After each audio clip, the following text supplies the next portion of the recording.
बिस्मिल्लाहिर्रहमानिर्रहीम। अस्सलाम वालेकुम viewers, welcome to my channel.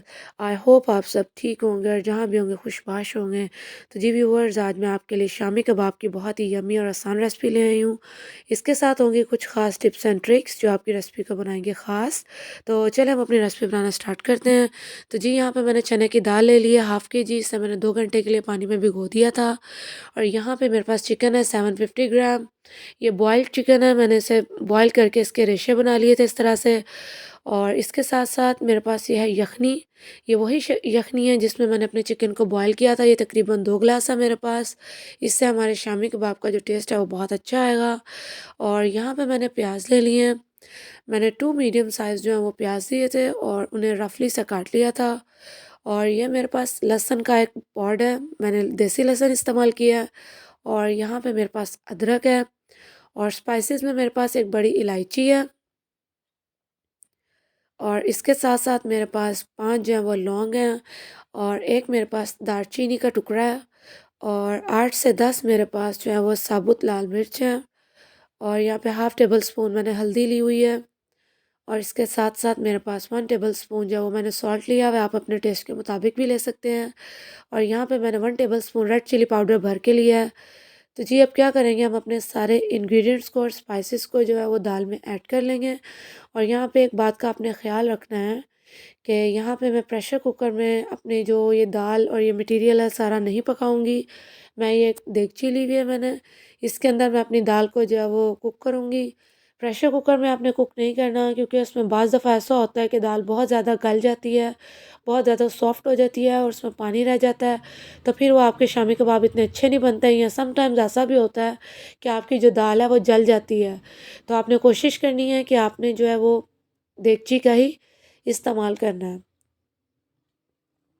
बस ये छोटी-छोटी टिप्स एंड ट्रिक्स हैं, आपने इन्हें बिल्कुल एज़ इट इज़ फ़ॉलो करते जाना है। तो आपके शामी जो हैं वो बहुत ही अच्छे तैयार होंगे। और आप खुद भी खाना शामी इंजॉय करेंगी और अपनी फैमिली को भी इंजॉय कराएँगी। और यहाँ पे मैं इसके अंदर जो है वो अपनी चिकन की जो यखनी थी वो मैंने ऐड कर दी है इसके अंदर। अब मैं इन सारी चीज़ों को जो है वो अच्छे से मिक्स कर लूँगी। अपने सारे स्पाइसेस को, सारी चीज़ों को अच्छे से मिक्स कर लूँगी। और यहाँ पे मैं इसको कवर करके 30 टू 35 मिनट्स के लिए इसको पकने के लिए रख दूँगी। और फ्लेम जो है वो मैं मीडियम लो रख रही हूँ यहाँ पे। आपने भी बिल्कुल इसी तरह से करना है। तो जी यहाँ पे 35 मिनट्स हो चुके हैं। अब हम अपनी दाल की कंडीशन देखते हैं कि क्या है। तो जी आपको इसमें कुछ पानी नज़र आ रहा होगा, थोड़ा-थोड़ा पानी है इसमें। इस स्टेज पे आपने क्या करना है कि आपने ढक्कन नहीं लगाना, ढक्कन उतार देना है। और फ्लेम जो है वो थोड़ी-सी ज़्यादा कर देनी है ताकि हमारा पानी खुश्क हो जाए। और थोड़ी-थोड़ी देर बाद इसमें चम्मच चलाते रहना है ताकि जो आपकी दाल है वो चिपके ना, देगची के साथ चिपके ना। और पानी खुश्क होने तक आपने इसे पकाते रहना है।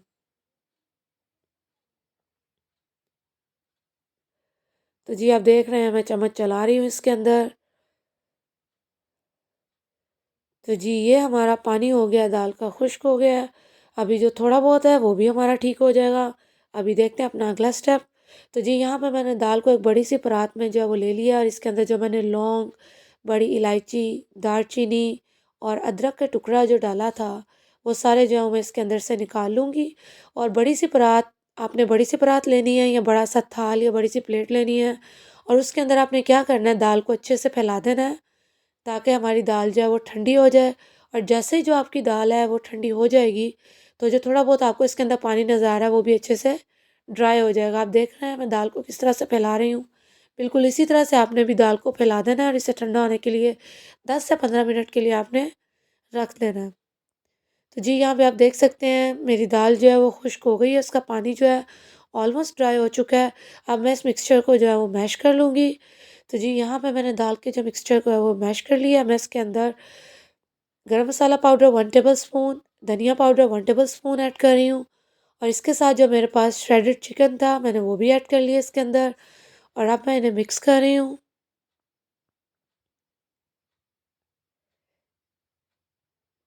तो जी इसके साथ साथ अभी हमें यहाँ पे मैशर की एक बार फिर से ज़रूरत पड़ेगी ताकि जो हमारे चिकन के जो रेशे हैं वो दाल के साथ अच्छे से मिक्स हो जाएं और एक अच्छा सा फ्लेवर हमारे शामी कबाब में जो है वो डेवलप हो जाए।